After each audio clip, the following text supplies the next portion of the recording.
placer saludarles a todas las personas que nos ven en esta oportunidad.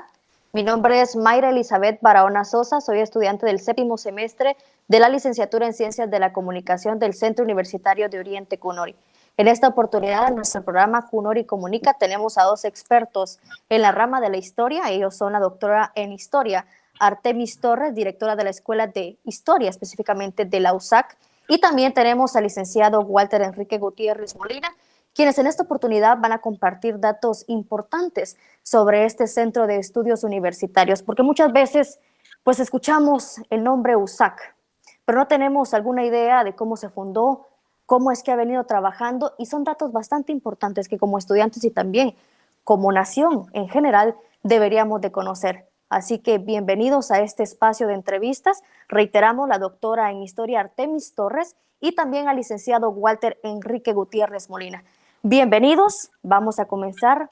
ya de lleno con esta entrevista. Vamos con lo primero, para quien desee contestar. ¿Pueden comentarnos cuál es el contexto en donde surge la universidad? Mandamos un saludo especial también al ingeniero, a nuestro amigo y compañero Filiberto Coy,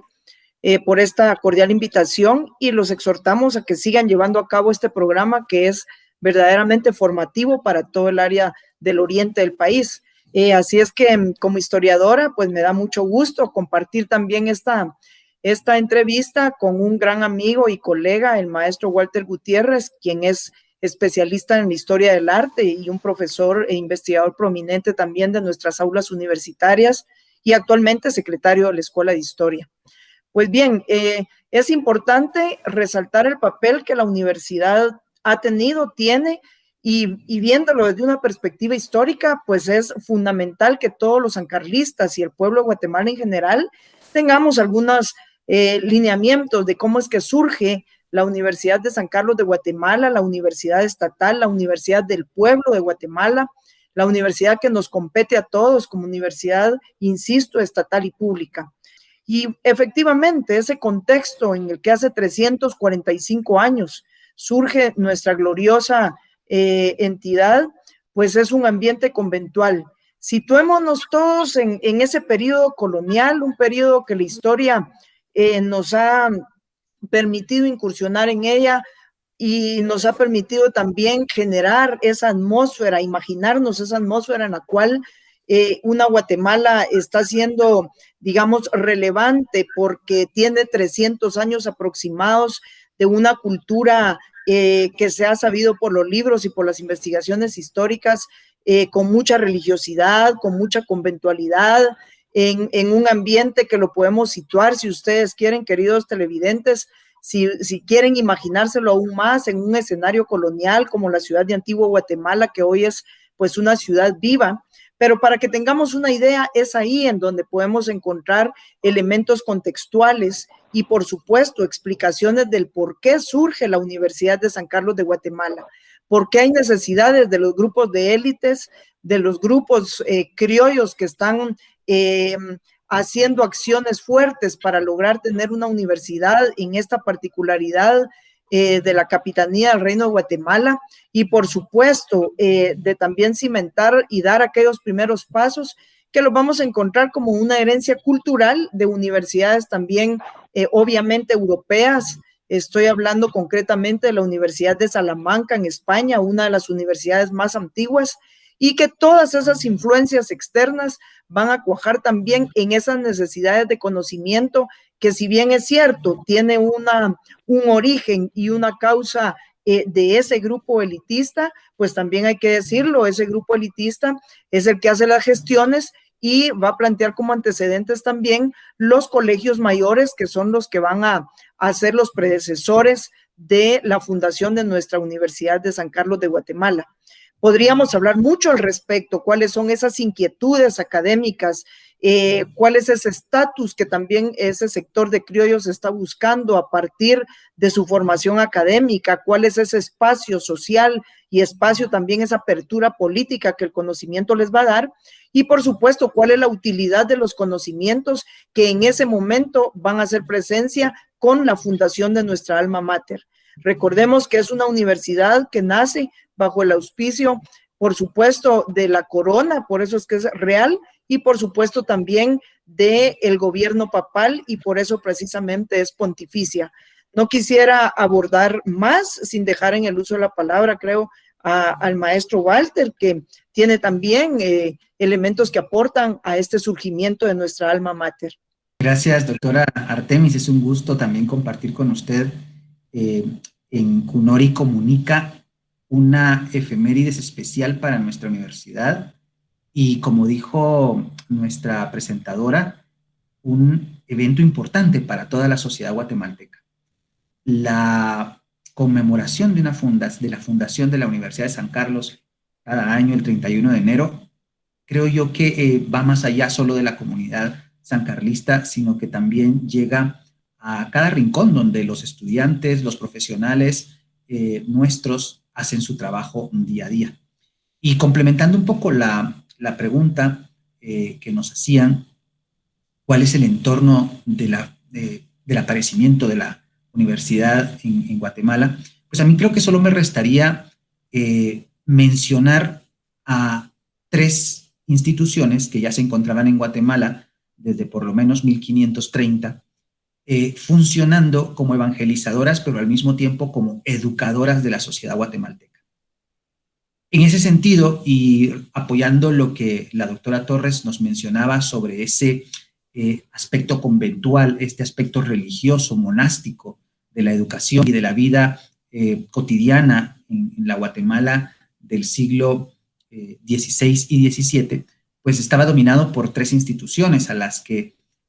tal vez aquí en la capital nos suenan mucho más familiares que lo que podría ser en el oriente. Sin embargo, en Chiquimula estoy segurísimo que ustedes tienen en mente a la Orden Franciscana, ¿verdad? Que trabajó o sigue trabajando en algunas regiones de Chiquimula y que son justamente uno de los 3 protagonistas de esta educación predecesora de la educación universitaria. La doctora Torres mencionaba los colegios mayores. Los colegios mayores eran precisamente instituciones religiosas que eran capaces de otorgar títulos de educación superior, pero esos títulos de educación superior solo eran reconocidos en Guatemala. Por eso es que era tan necesaria la fundación de la universidad para que esos títulos estuvieran equiparados con el resto de universidades como las que la doctora mencionaba.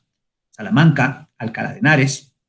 en España, pero también ya las primeras universidades de América, Lima, Ciudad de México, ¿verdad? Córdoba en la Argentina o Nuestra Señora del Rosario en Bogotá. Y entonces hay que mencionar que estas 3 órdenes religiosas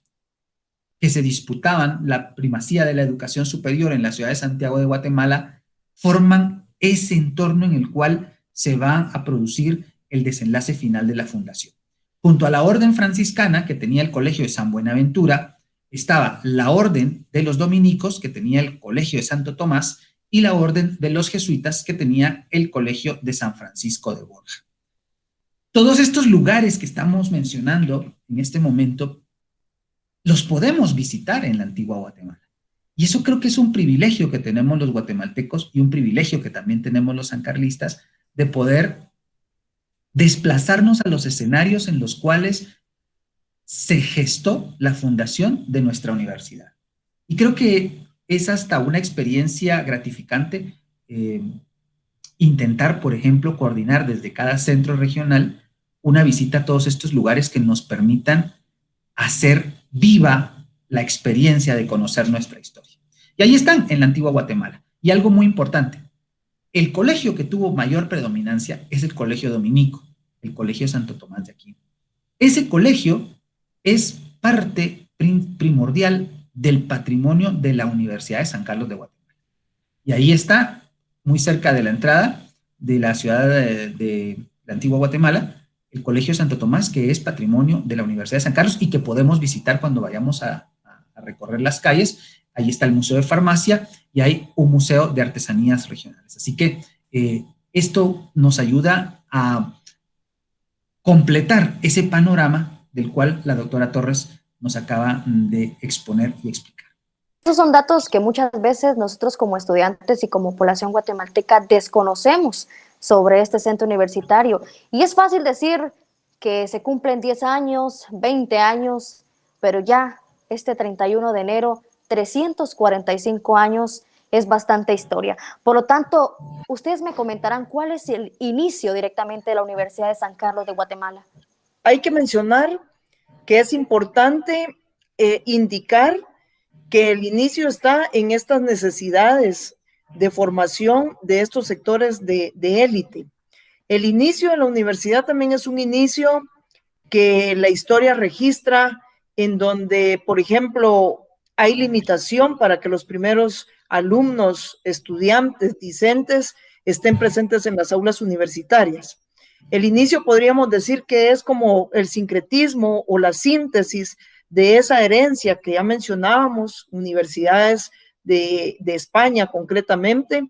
que cuajan en esta fundación de la universidad nuestra. En términos sociales, podríamos decir entonces que es la necesidad de un sector y sobre todo el sector de la élite criolla de ese momento, que está bien estudiada por sus necesidades también ideológicas, sus necesidades de conocimiento, esa, digamos, esa apertura que querían posicionarse en otros niveles políticos también y económicos, y que no se permitía, sino que se tuvieron que dar otros fenómenos históricos trascendentes, como el que estamos recientemente ahora discutiendo y analizando, que es el fenómeno o el hecho o el acontecimiento histórico de la independencia, para que esa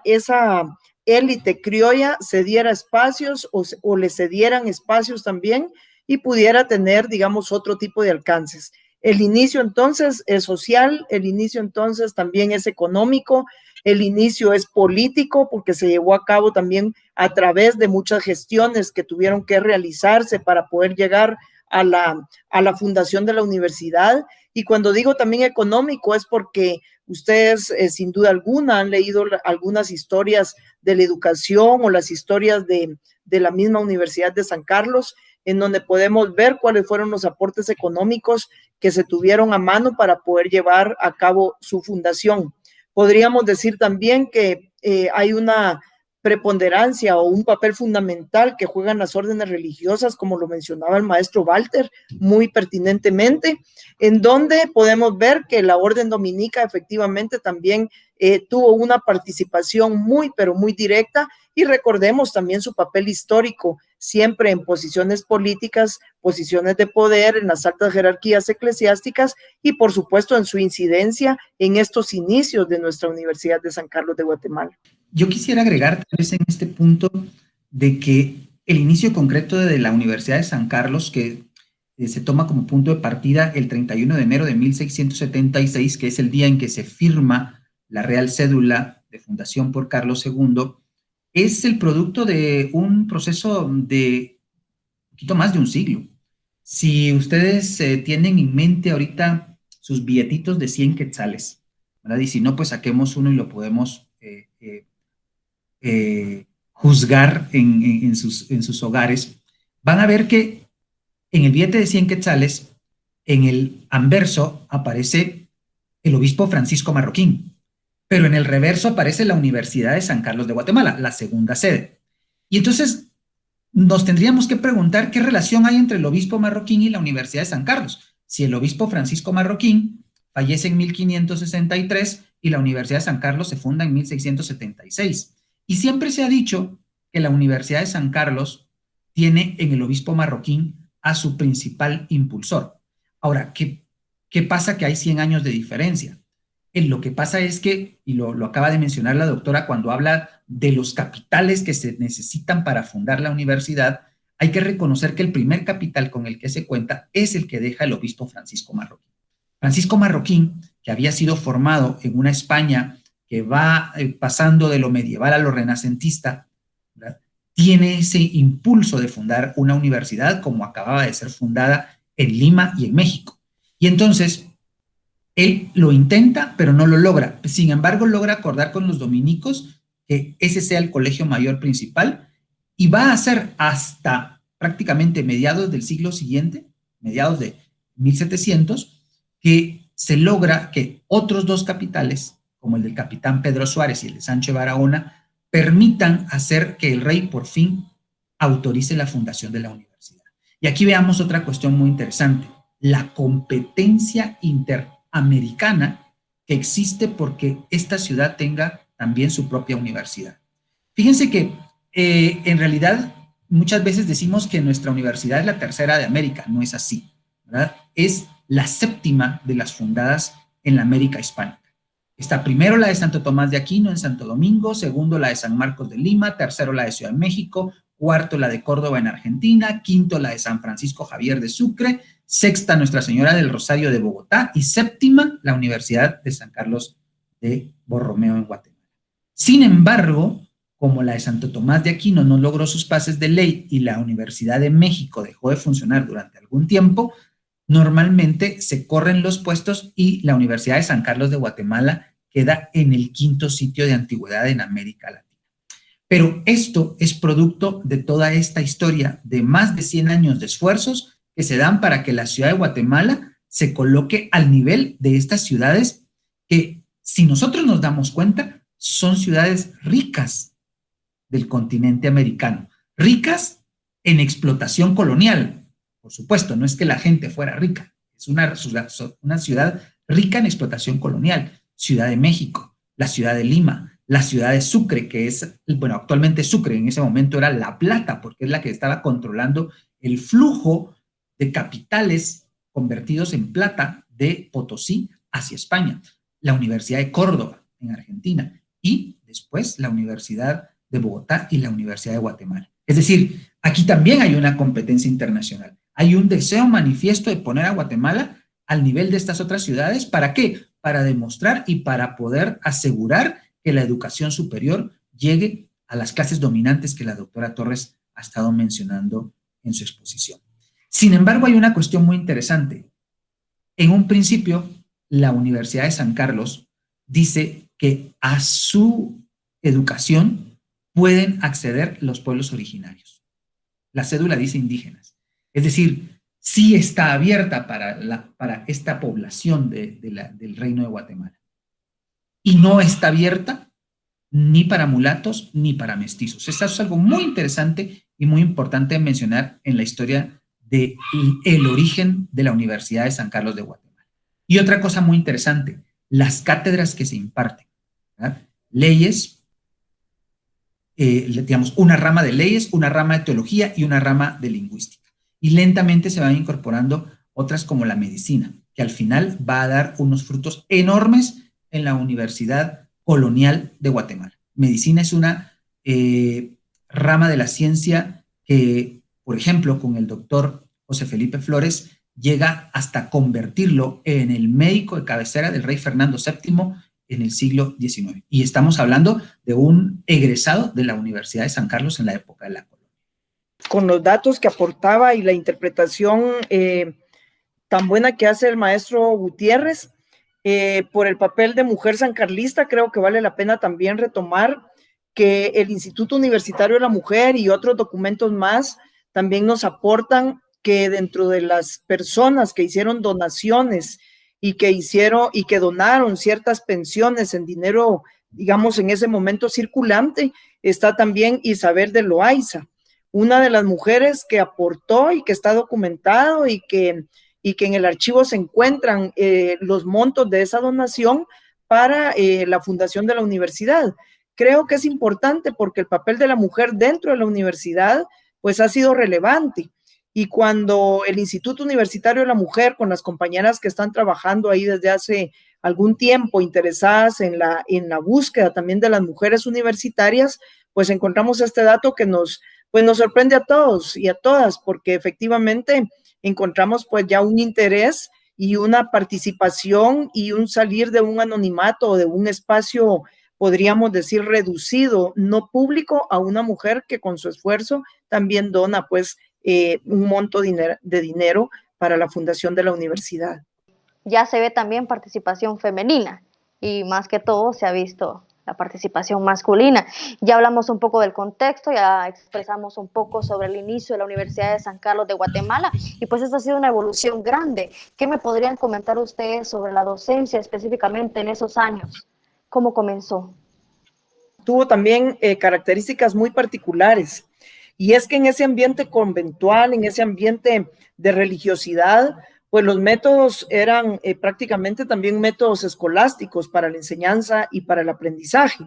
Hoy sabemos que se habla más de enseñanza que de aprendizaje. En ese momento la prioridad era la enseñanza y, por supuesto, sus profesores, los docentes. El claustro de profesores, que retoma también su nombre por el claustro como expresión arquitectónica conventual, pues es importante retomarlo porque había, digamos, todo un esquema o un paradigma o un modelo educativo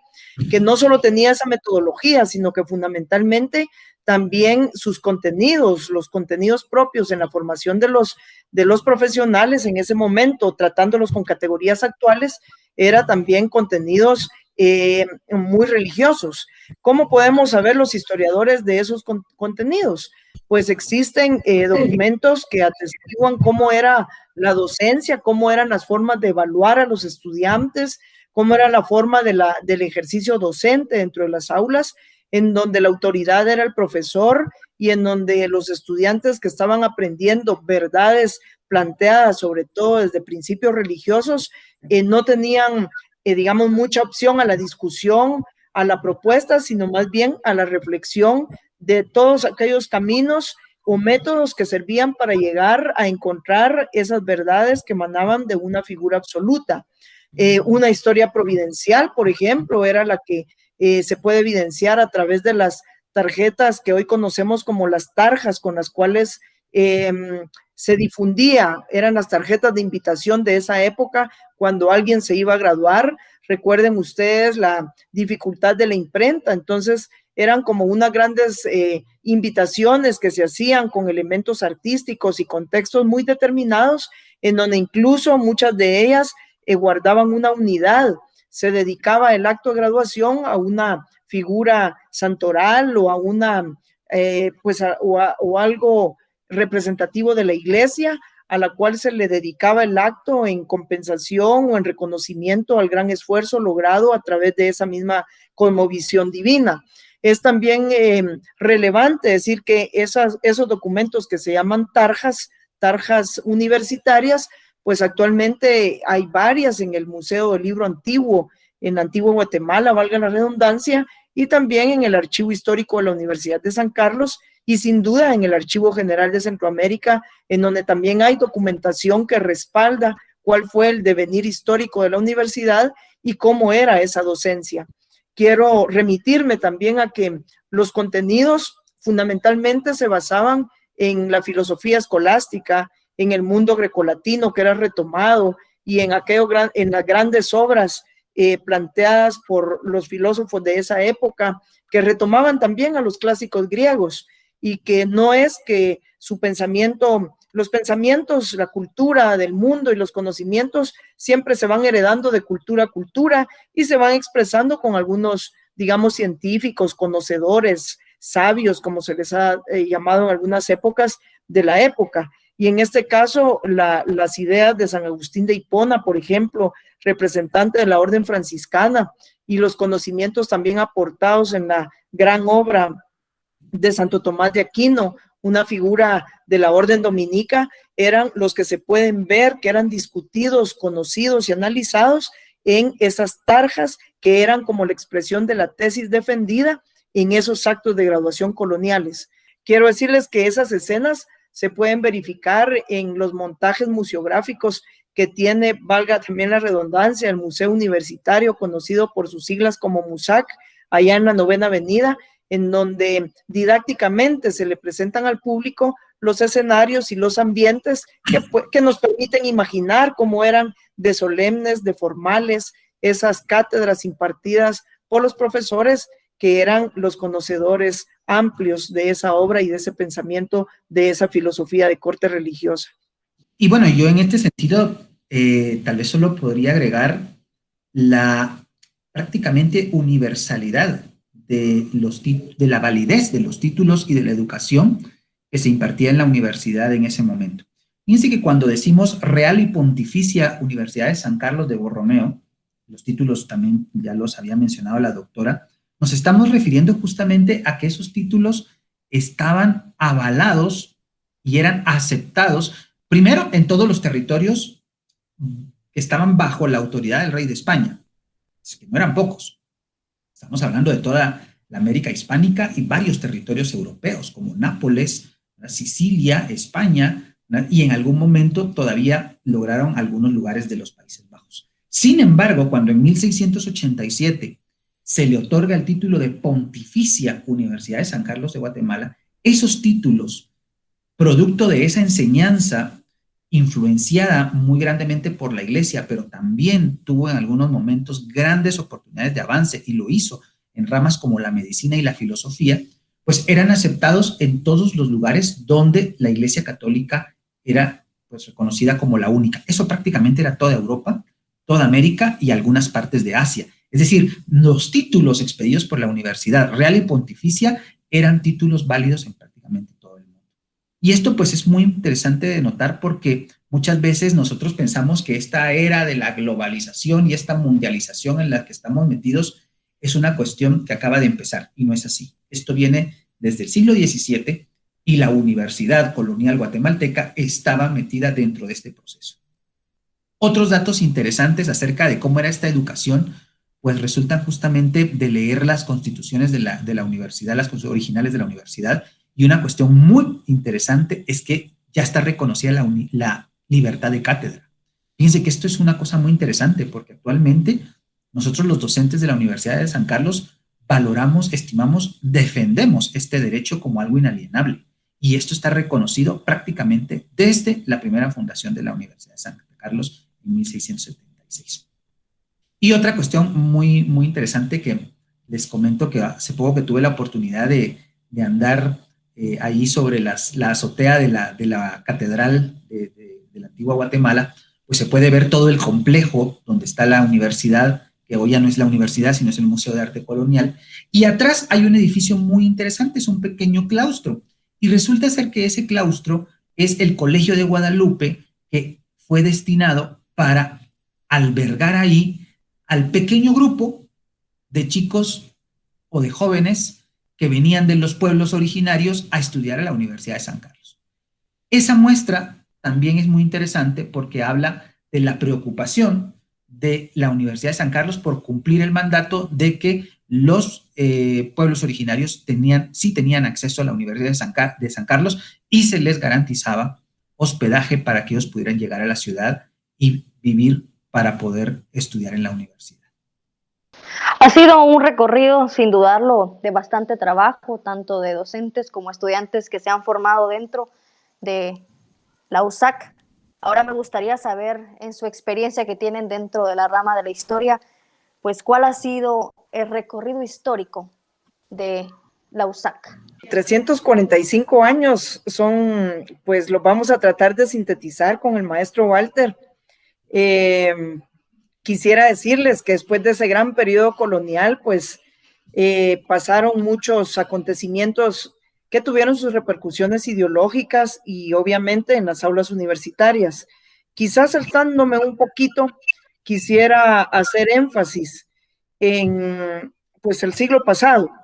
El siglo recién pasado encontramos, por ejemplo, la gran influencia. Después de que vivimos una universidad muy conventual, pues tuvimos también una universidad muy liberal, y recordemos que todos los movimientos históricos, más o menos de la década de 1870, 1880 y 90, estuvieron marcados en América Latina por las reformas liberales. Y eso también le dio un carácter, o le imprimió un carácter a la universidad, y la hizo una universidad efectivamente liberal. Cuando digo liberal es porque en ese pensamiento liberal que trataba de involucrar a los pueblos o de llevarlos por la senda de la modernidad, pues se trataba de que el conocimiento también fuera especializado. Y en esa especialización es en donde vamos a encontrar ya los conocimientos muy particulares en sus mundos internos. La medicina, el derecho, la propia filosofía, la agrimensura en ese momento, y otros conocimientos, la farmacia, los conocimientos farmacéuticos, y en fin, todos estos conocimientos que se van a ir perfilando como carreras y como disciplinas muy particulares, muy específicas. Y eso va a hacer que la universidad también despliegue esa concepción liberal que lo podemos ver hoy en día también con los propios edificios. Cuando vamos a la ciudad, estamos en la ciudad capital y recorremos, por ejemplo, el centro histórico, podemos ver la Facultad de Medicina en el Paraninfo, que no es casual que esté muy cerca también los estudiantes que se preparaban en esa rama, no es casual que estuvieran muy cerca del Hospital San Juan de Dios, por ejemplo, y esa combinación de praxis y teoría aún dentro de las mismas sedes. ¿Por qué hablo de esto? Porque es importante recuperar esa universidad liberal que va a tener también, digamos, mucho apoyo justamente de los gobiernos liberales. Y pensemos aquí en las grandes dictaduras que han tenido repercusiones en el país y que empiezan justamente esas dictaduras liberales con la figura de Justo Rufino Barrios y que, digamos, en una secuencia temporal, aunque no la estoy diciendo de manera tan lineal, pues siguen también los gobiernos de Reina Barrios, el gobierno de Manuel Estrada Cabrera y también el de Jorge Ubico. La universidad mantuvo, digamos, una relación, una articulación de esos contextos con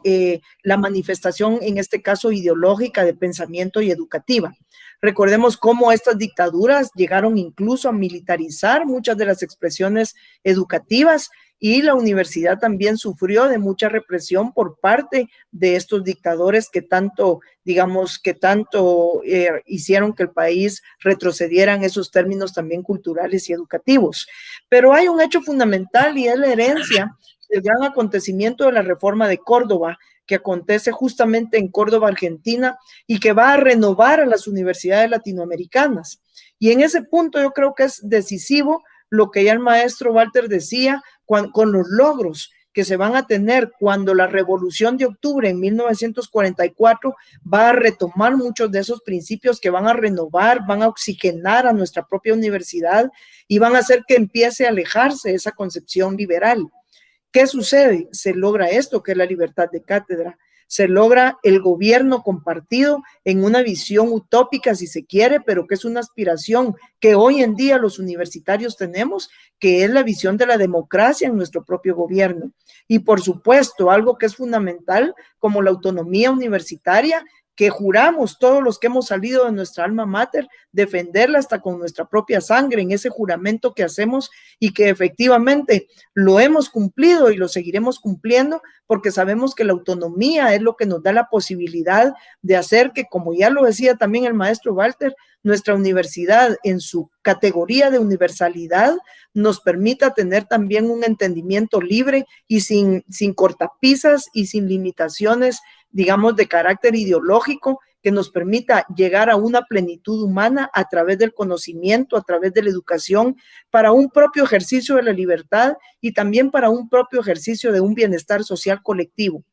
Quisiera decirles que también el año pasado se celebraron los 100 años de la primera mujer graduada en nuestras aulas universitarias. En 1920, Olimpia Altuve se gradúa en la Facultad de Farmacia, que hoy conocemos como la Facultad de Farmacia, que también es centenaria, y pues es un merecimiento especial porque se gradúa justo cuando está una dictadura de las más violentas y de las más impositivas en el país, que es la dictadura de Manuel Estrada Cabrera, y sin embargo, esta mujer, esta científica, esta académica, se gradúa con una tesis que fue reconocida y nos da la pauta para que muchas otras mujeres tuvieran el acceso a las aulas universitarias y empezaran a formarse ya en los estudios de educación superior para poder insertarse con mayor igualdad en una sociedad que hasta ese momento había vedado en gran medida el acceso de las mujeres a las aulas universitarias, cosa que hoy también la universidad se expresa, porque mujeres indígenas, mujeres de todas las, digamos, expresiones culturales, pueblos originarios y demás, hoy tienen y tenemos un papel relevante que jugar en la sociedad y, por supuesto, en nuestra universidad a la cual nos debemos. Quisiera, tal vez, a lo que ha comentado la doctora, que ha prácticamente englobado todo este gran, diríamos, periplo de la Universidad de San Carlos de Guatemala en nuestra historia, tocando muchos de los puntos pues más importantes convertidos en nombres, porque eso es lo importante acá, ¿verdad? La institución transforma hombres y mujeres, y esos hombres y mujeres actúan directamente sobre la sociedad.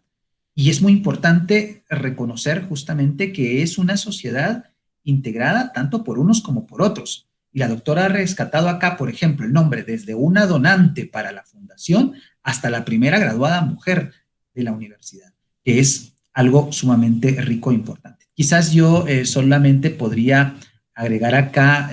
tal vez el ponerle temporalidades a estos periodos, porque la universidad tiene definidos perfectamente 5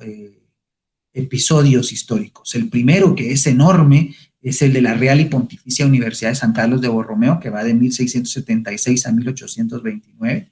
El segundo, que es la transformación a Academia de Ciencias, y aquí perdió el nombre de universidad, ojo con esto, ¿verdad? Porque por aquí es donde algunas veces se tiene la duda si se le puede dar continuidad a la historia de la universidad o no, pero este periodo va de 1834 a 1840, es una institución laica ya perfectamente moldeada a la situación republicana de la Federación Centroamericana. El tercer episodio es la conversión a Nacional y Pontificia Universidad de San Carlos de Borromeo. Fíjense qué interesante, otra vez vuelve el tema de lo religioso. ¿Por qué? Porque estamos en medio de un periodo conservador, este va de 1840 a 1875, y aquí nuevamente la Iglesia controla la dirección de la universidad. Y esto pues no nos tiene que extrañar, siendo un gobierno conservador dirigido por Rafael Carrera y Vicente Serra. El cuarto episodio es el de la Universidad Nacional de Guatemala, y que la doctora Artemis subrayaba como el episodio de la reforma liberal. Y este es un episodio muy rico. Acá podemos mencionar una figura que es determinante dentro del posicionamiento de Guatemala a nivel internacional en una rama sumamente delicada, muy profesional y específica como lo es la literatura. En este periodo es donde, por ejemplo, entre otras grandes figuras, se forma Miguel Ángel Asturias, que, fíjense ustedes, es producto de esta dictadura represiva, ¿verdad?, de don Manuel Estrada Cabrera, así como la primera mujer graduada. Y dentro de este periodo hay, no lo tomamos como tal, pero sí hay 2 años en donde la universidad se conoce como Universidad Estrada Cabrera, como un gesto adulatorio al dictador. Y el último episodio, que es en el que nos encontramos, es a partir de 1944, y es el de la Universidad de San Carlos de Guatemala, ¿verdad? Y este periodo es muy importante,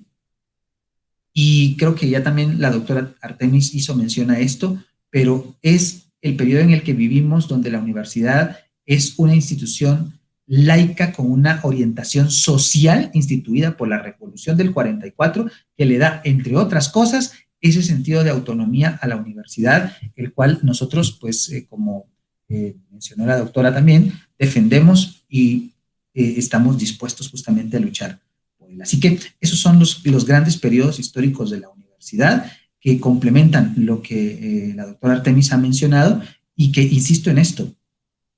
pone a las personas justamente en otro ámbito y en otro nivel de formación, pero siempre dispuesto a trabajar por ese pueblo que es el que sostiene la universidad. 2 datitos más que creo que vale la pena también compartirlos con nuestro público. Recordemos que en estas dictaduras que hemos estado mencionando surgen también aquellas expresiones de crítica hacia los gobiernos, y es el estudiantado, esa efervescencia, esa, digamos, esa energía, esa valentía de enfrentarse a los gobiernos de los dictadores del país, es lo que también da origen a toda esa parafernalia de la huelga de Dolores, con lo que hoy ha sido tan polémico, tan discutido, pero también vale la pena retomarlo en este proceso histórico, porque la expresión, la creatividad de los estudiantes, ya lo decía el maestro Walter, figuras literarias, un premio Nobel, figuras de pluma muy profunda, de potencializar las palabras, las letras, las narrativas, son también, digamos, figuras señeras que hacen, con su capacidad intelectual, se enfrentan a las dictaduras para lograr también cambios en esas formas de mantener el control total del país, y en donde podemos hacer también la referencia que hasta los edificios que han albergado las sedes de la universidad también nos narran como fuentes históricas parte fundamental de los hechos que han pasado en la historia del país. ¿Por qué digo esto? Porque el mismo MUSAC, su salón mayor, fue obviamente uno de los escenarios en donde acontecieron discusiones y críticas a lo que se va a constituir como el proceso de independencia en 1821. La Universidad de San Carlos de Guatemala no solamente forma profesionales, sino también actores sociales que toman conciencia sobre la realidad y que también la llegan a transmitir en cierto punto dentro de esa sociedad. Por lo tanto, a través de lo que les acabo de comentar, me gustaría saber ustedes como profesionales qué importancia tiene la universidad hoy en día en Guatemala. Como hemos estado insistiendo en nuestra intervención, la universidad se proyecta a la sociedad. Por lo tanto, después de todo este largo recorrido histórico, la universidad sigue cumpliendo con una función que no tiene sustituto dentro del medio. Claro que hay universidades privadas, por supuesto que las hay, y que también tienen grandes nombres y grandes trayectorias y grandes aportes a la sociedad guatemalteca. Pero esta universidad pública, la única de Guatemala, tiene la gran responsabilidad de devolver justamente a quienes sostienen este modelo educativo y este modelo de financiamiento de la universidad pública, parte de lo que han contribuido para sostenerla. Y en ese sentido, toda esta formación académica, estos pilares de la docencia, los pilares de la investigación, los pilares de la extensión, van sobre un punto fundamental: formar profesionales capaces de contribuir a superar los problemas que Guatemala tiene y que se han agudizado en estas últimas décadas. La educación es uno de los elementos culturales y educativos, ideológicos más importantes que los pueblos, a los cuales los pueblos deben de apostarle. Los gobiernos han sido, en nuestro caso, muy ciegos y han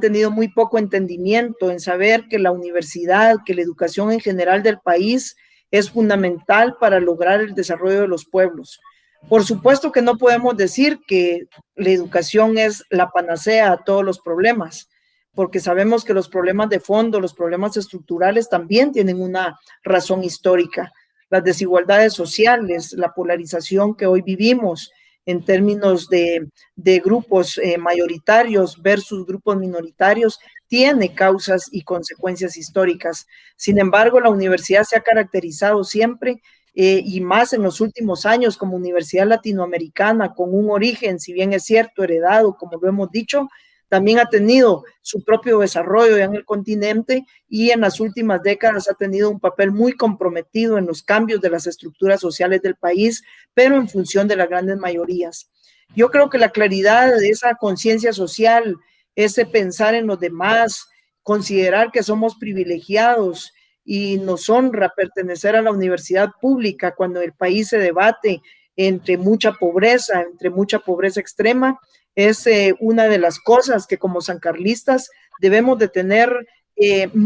pero muy presente. El papel de la universidad que ha estado acompañando todas esas luchas, que son luchas por la vida, que son luchas justas por una vida con mayor dignidad. Ese papel que nos hace ser universitarios, salir a las calles para posicionar voz y demanda de los que no han podido hacerlo. Ese papel que implica estar haciendo señalamientos cuando las cosas en el país no van bien, cuando los altos grados de corrupción los vemos de día a día, cuando vemos cómo hay burlas de parte de la clase política y otras clases más que ostentan el poder y lo han ostentado durante mucho tiempo, burlas con sus acciones hacia el pueblo de Guatemala,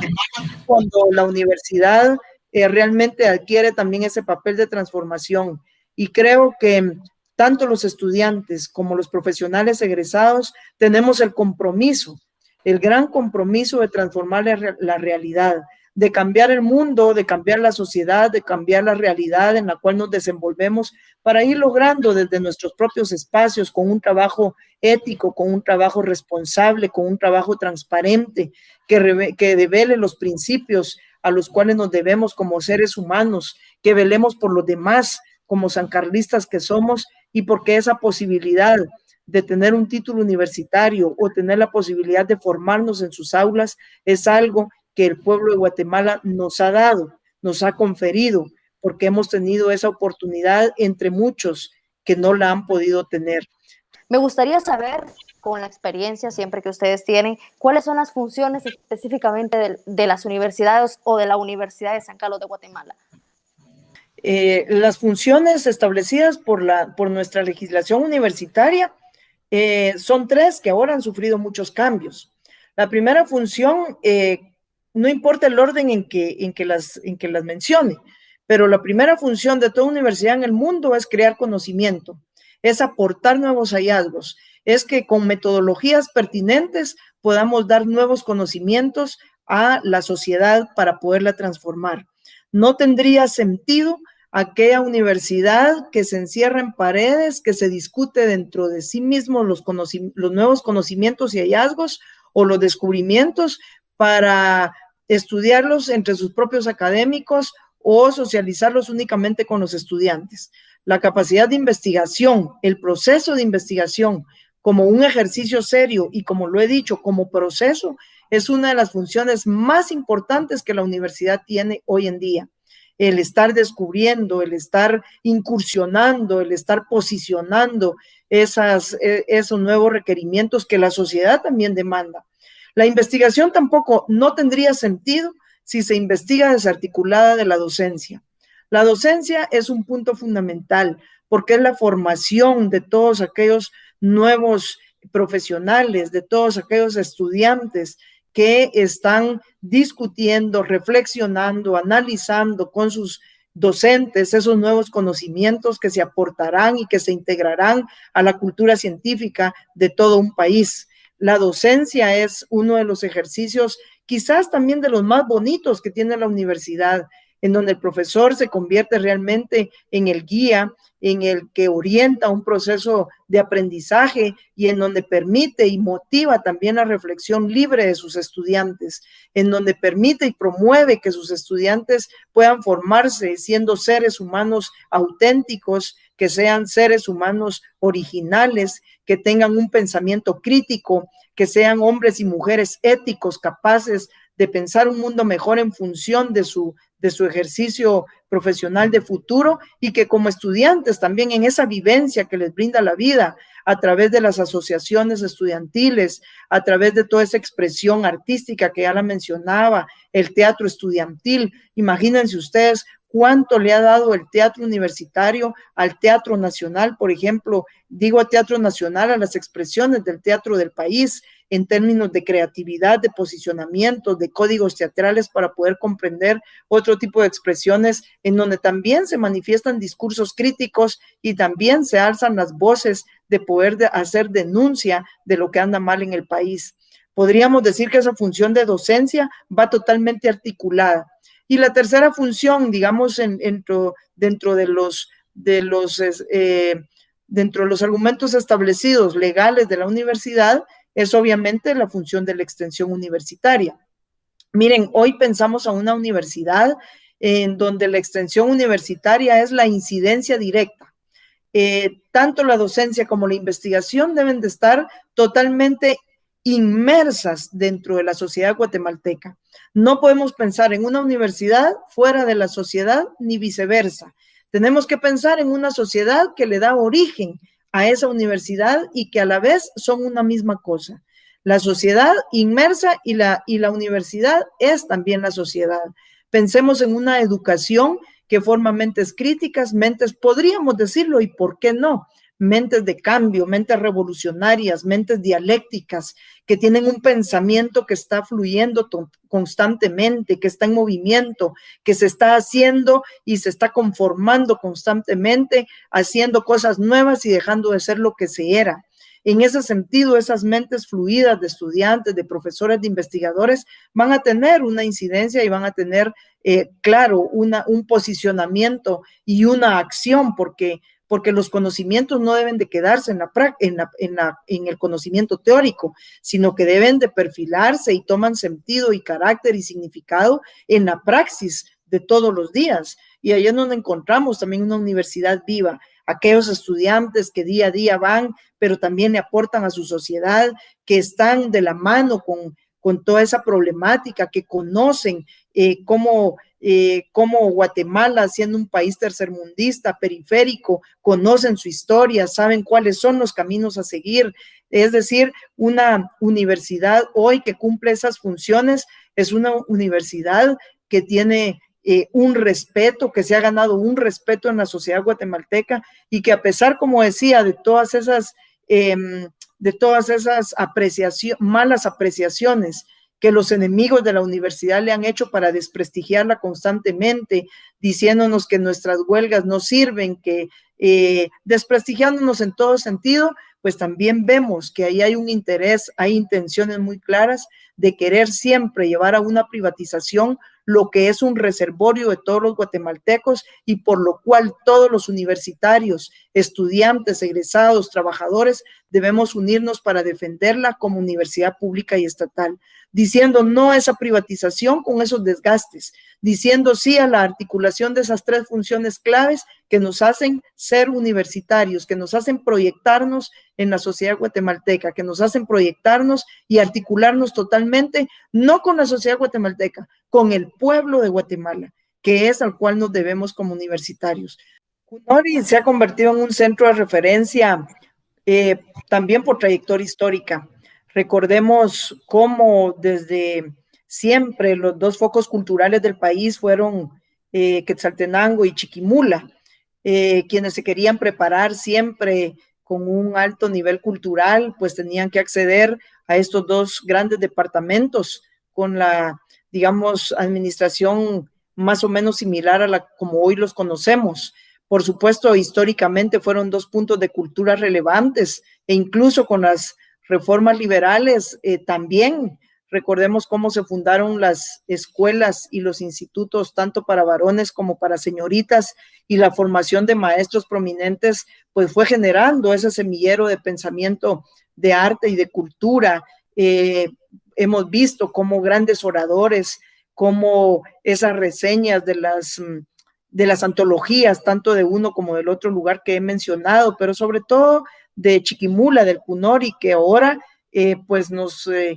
enorgullece pues a todos que tienen muchas carreras con muy buen nivel, que están posicionando a sus profesionales egresados y que por supuesto que con esa historia que tienen, en donde debo de resaltar, también han dado muchos mártires que brindaron su sangre, incluso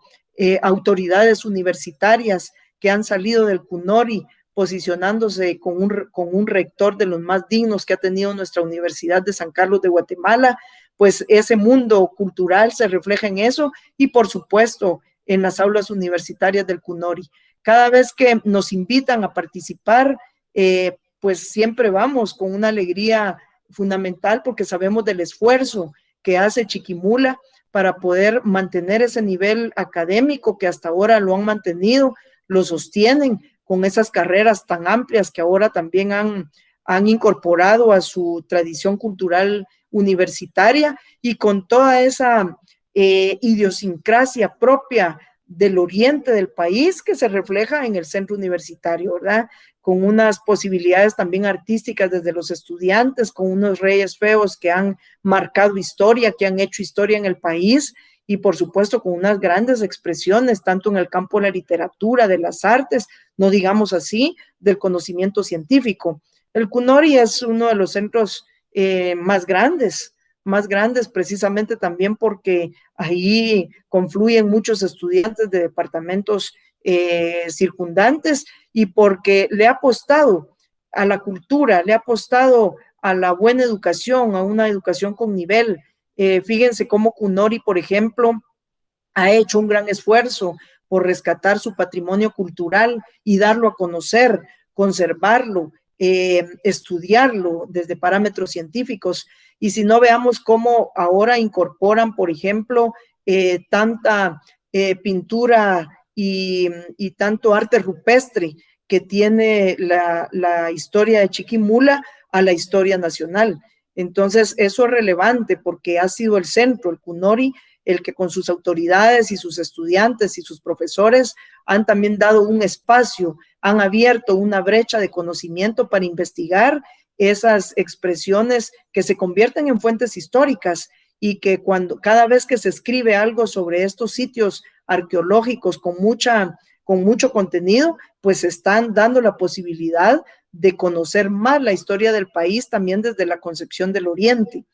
Tienen también su iglesia, ese gran referente para el patrimonio de la cultura del mundo, no solo de los guatemaltecos, sino del mundo, y mucha historia, pues, que la ha impulsado justamente en gran medida el centro universitario. Agradecemos tanto a la doctora Artemis Torres como al licenciado Walter Enrique Gutiérrez por toda la información, todos esos conocimientos que se han adquirido tanto para nosotros como estudiantes del Centro Universitario de Oriente CUNORI, como para los demás compañeros sancarlistas de distintas extensiones y, por qué no decirlo, de toda la población que logre ver esta entrevista. Me gustaría, ya para culminar, que ustedes pudieran dar un saludo o está bien despedirse. Gracias por esta invitación, por dejarnos como Escuela de Historia, en mi caso, acercarnos al Centro Universitario de Chiquimula, a CUNORI, porque es una oportunidad de construir lazos universitarios sólidos, fuertes, que permitan justamente fortalecer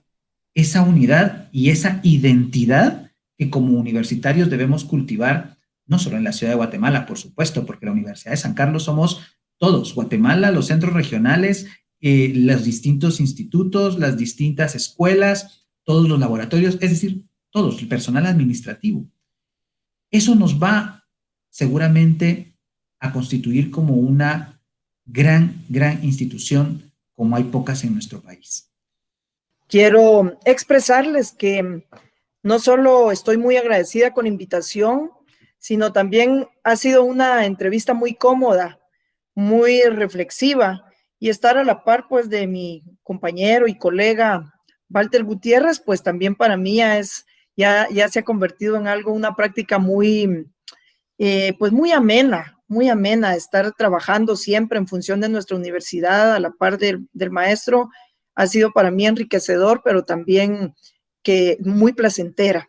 la verdad, muy placentera. Quiero reiterar también mi saludo y mi respeto, mi cariño para el claustro de profesores del CUNORI, a los estudiantes, a quienes estimo mucho, las veces que hemos estado por ahí, les tengo un aprecio verdaderamente y un afecto muy sincero. A sus autoridades, al ingeniero Filiberto Coy, que hace un gran esfuerzo porque nuestra universidad y el centro se articulen en uno solo, y por supuesto también a profesores que conozco y que he tenido el gran honor de poder compartir con ellos, al programa CUNORI Comunica, porque ya en algunas ocasiones nos han dado la oportunidad de estar presentes compartiendo algunas reflexiones como las de hoy.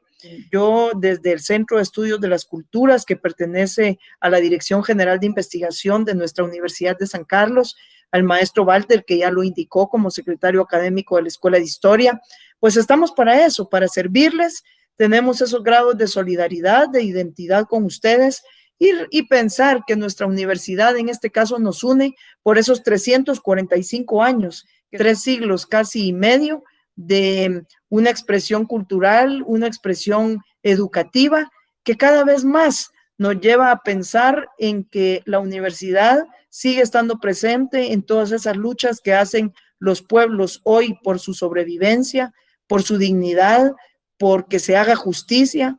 No podemos hoy pensar una universidad que esté separada, sino al contrario, compenetrada con el pueblo de Guatemala. Así es que por una identidad sancarlista, un abrazo enorme a todos los que hoy van a compartir y están compartiendo CUNORI Comunica, y estamos para servirles siempre. Muchísimas gracias. Nuevamente, muchísimas gracias en nombre de la carrera de Ciencias de la Comunicación y del Centro Universitario de Oriente CUNORI. Bastante interesante. Gracias nuevamente, doctora Artemis Torres, y al licenciado Walter Enrique Gutiérrez. Hemos llegado al final de esta entrevista. Ustedes, por favor, sigan en sintonía de Cunori Comunica. Soy Mayra Elizabeth Barahona Sosa, el 6º semestre de la carrera de Ciencias de la Comunicación, y nos vemos en la próxima. Con permiso.